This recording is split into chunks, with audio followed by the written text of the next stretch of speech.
नमस्कार दोस्तों। जैसा कि हम सभी जानते हैं, नवरात्रि पर्व देवी दुर्गा की उपासना का समय होता है।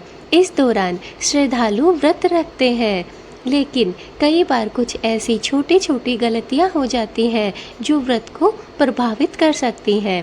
आज हम जानेंगे उन 8 चीज़ों के बारे में जिन्हें व्रत के दौरान भूलकर भी नहीं खाना चाहिए।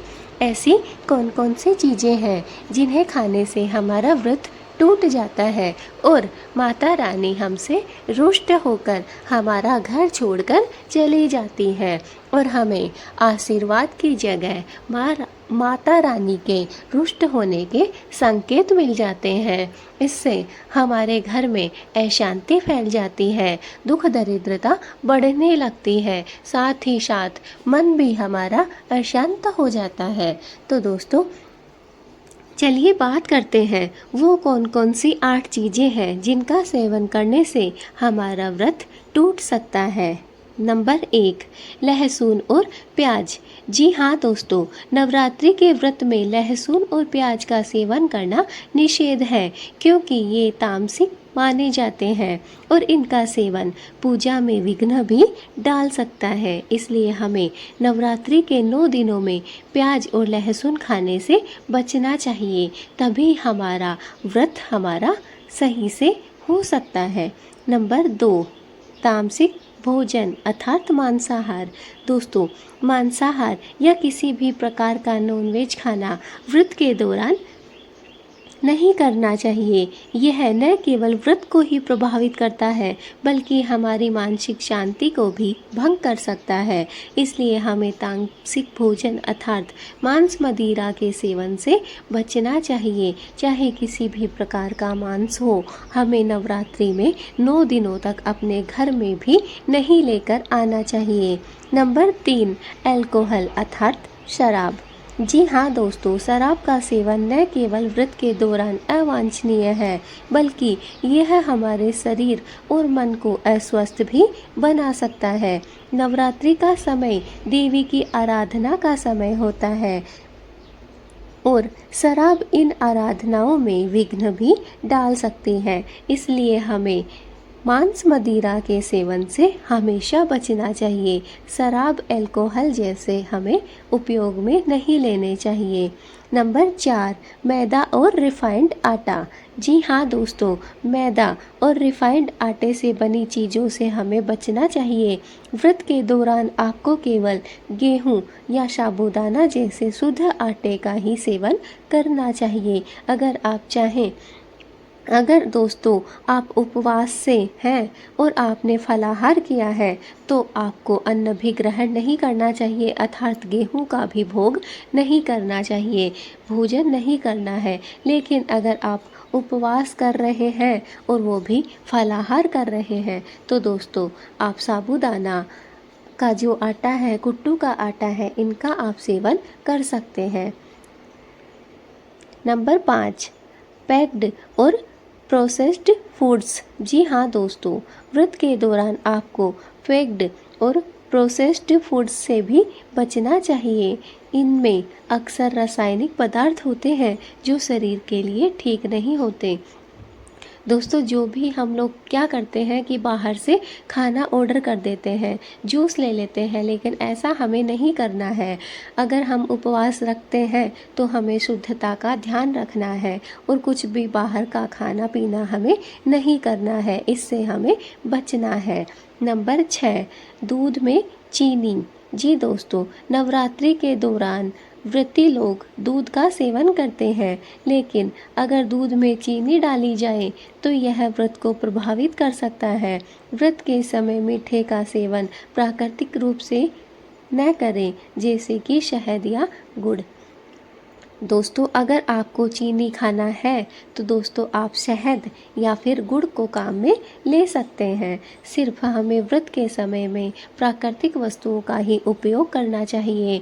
अगर आप मीठा खाना पसंद करते हैं तो आप दूध में शहद या फिर गुड़ डालिए, ना कि चीनी। चीनी से भी आपका व्रत टूट सकता है। दोस्तों, यह बात आपको सामान्य नहीं लग रही होगी, लेकिन यह बात सच है। चीनी खाने से, चीनी के प्रयोग से हमारा व्रत टूट जाता है और हमें इसका पता भी नहीं रहता है, क्योंकि चीनी को हम सात्विक भोजन में शामिल करते हैं, लेकिन ऐसा नहीं है। चीनी को हमें किसी भी पूजा में, पाठ में या फिर उपवास में काम में नहीं लेना चाहिए। हमें गुड़ और शहद का ही उपयोग करना चाहिए।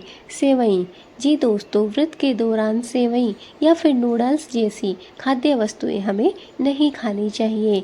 ये आमतौर पर रिफाइंड आटे से बनी होती है और व्रत के नियमों के अनुसार इन्हें नहीं खाया जा सकता है। इसलिए सेवई या फिर नूडल्स जैसी वस्तुएं खाने से हमें बचना है। नंबर 8, खट्टा भोजन। खट्टा भोजन भी व्रत के दौरान नहीं खाना चाहिए। यह व्रत के उद्देश्य के खिलाफ जा सकता है, क्योंकि खट्टा भोजन हमारी मानसिक स्थिति को उत्तेजित कर सकता है, जो पूजा और साधना में ध्यान केंद्रित करने में विघ्न डालता है। दोस्तों, हमारे पास में बहुत से ऐसे कमेंट आते हैं कि हम खट्टा भोजन अर्थात जैसे नींबू जैसे सात्विक भोजन का उपयोग क्यों नहीं कर सकते हैं नवरात्रि के दौरान। तो दोस्तों, यही कारण है कि आप खट्टा भोजन नहीं कर सकते हैं। दोस्तों, खट्टा भोजन हमारी मानसिक स्थिति को उत्तेजित करता है, जो कि पूजा और साधना में जब हम ध्यान केंद्रित करते हैं तो उसमें हमें विघ्न डाल सकता है। इसलिए हमें खट्टा भोजन नहीं करना चाहिए। दोस्तों, एक भक्त का कमेंट था कि नवरात्रि के 9 दिनों में हम नींबू पानी पीते हैं, लेकिन हमें नींबू क्यों नहीं पीना चाहिए। तो दोस्तों, यही कारण है कि हमें खट्टे का उपयोग कम से कम करना चाहिए या फिर ना के बराबर हमें करना चाहिए। इसीलिए नींबू को कुछ लोग वर्जित मानते हैं कि नींबू का उपयोग हमें नवरात्रि के उपवास में नहीं करना चाहिए। तो दोस्तों, ये थी वो 8 चीज़ें जिन्हें व्रत के दौरान भूल कर भी हमें नहीं खाना चाहिए। नवरात्रि का पर्व हमें आंतरिक शांति और सकारात्मकता की ओर अग्रसर करता है और इन नियमों का पालन करने से हम अपनी साधना को और भी सशक्त बना सकते हैं। तो दोस्तों, ये जो 8 वस्तुएं हैं, ये जो 8 चीज़ें हैं, हमें इनका उपयोग करने से बचना चाहिए। अगर आप इनका उपयोग करते हैं तो आपका उपवास टूट सकता है। दोस्तों, इन जो चीज़ों के बदले में अगर आप कुछ उपयोग कर सकते हैं तो आप वो काम में ले सकते हैं। दोस्तों, नंबर 1, लहसुन और प्याज आपको भूलकर भी नहीं खाना है उपवास के दौरान। तामसिक भोजन अर्थात मांसाहार, शराब, एल्कोहल का प्रयोग भी आपको नहीं करना है। मैदा और रिफाइंड आटा, इसका भी आपको उपयोग नहीं करना है। दोस्तों, वैसे तो अगर आप फलाहार कर रहे हैं तो आपको अन्न भी ग्रहण नहीं करना चाहिए। आपको सिर्फ कुट्टू का आटा, साबूदाना जैसे शुद्ध और सात्विक भोजन का उपयोग करना चाहिए। पैक्ड और प्रोसेस्ड फूड्स, हमें बाहर से लाए हुए फल, फ्रूट्स, जूस और कुछ भी पैकेट में जो बंद भोजन आता है उसे भी ग्रहण नहीं करना चाहिए। दूध में चीनी, दोस्तों, चीनी का उपयोग हमें नहीं करना चाहिए। अगर आप चीनी पीना पसंद ही करते हैं तो हमें शहद या गुड़ का उपयोग चीनी की जगह करना चाहिए। सेवइयाँ और नूडल्स जैसी वस्तुएं भी हमें नवरात्रि के 9 दिनों में काम में नहीं लेनी है। और साथ ही साथ है दोस्तों, खट्टा भोजन भी हमें नवरात्रि के दिनों में नहीं ग्रहण करना चाहिए। तो दोस्तों, ये थी 8 वस्तुएं जिनका उपयोग करने से आपको बचना है। तभी आपकी नवरात्रि की जो पूजा है, जो उपवास है, वो सफल हो सकेगा।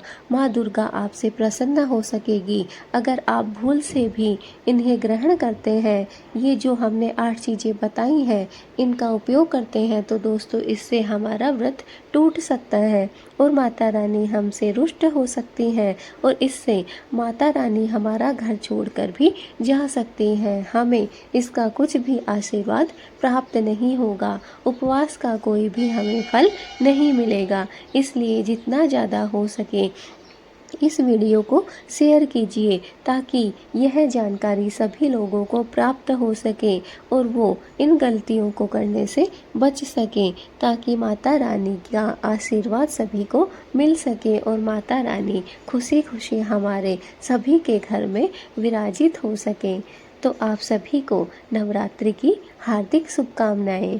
दोस्तों, कमेंट में जय माता दी ज़रूर लिखना। चैनल पे अगर आप नए हैं तो चैनल को सब्सक्राइब कर दीजिए और हाँ दोस्तों, बेल आइकन को ज़रूर दबाइए ताकि हमारी आने वाली हर एक वीडियो आप तक पहुंच सके। और माता रानी से संबंधित अगर आप कोई भी सवाल पूछना चाहते हैं, कोई भी जवाब जानना चाहते हैं, तो दोस्तों हमें वीडियो के नीचे कमेंट ज़रूर करिएगा। हम आपकी हर एक कमेंट को पढ़ते हैं और उसके ऊपर एक नई विस्तार पूर्वक वीडियो भी लेकर आते हैं। अगर आपके मन में नवरात्रि से संबंधित कोई भी सवाल है, कोई भी पर्सन है, तो दोस्तों बेझिझक होकर आप हमें कमेंट कर सकते हैं। वो सवाल आप हमें पूछ सकते हैं, हम आपको उसका जवाब ज़रूर देंगे। तो दोस्तों, हम मिलेंगे अपनी नेक्स्ट वीडियो में एक नई भक्तिमय वीडियो के साथ। तब तक के लिए जय माता दी। अगर दोस्तों अभी तक आपने इस वीडियो को लाइक नहीं किया है तो जल्दी से लाइक कर दीजिए ताकि माता रानी का आशीर्वाद आप सभी को प्राप्त हो सके। तो दोस्तों, जय माता दी।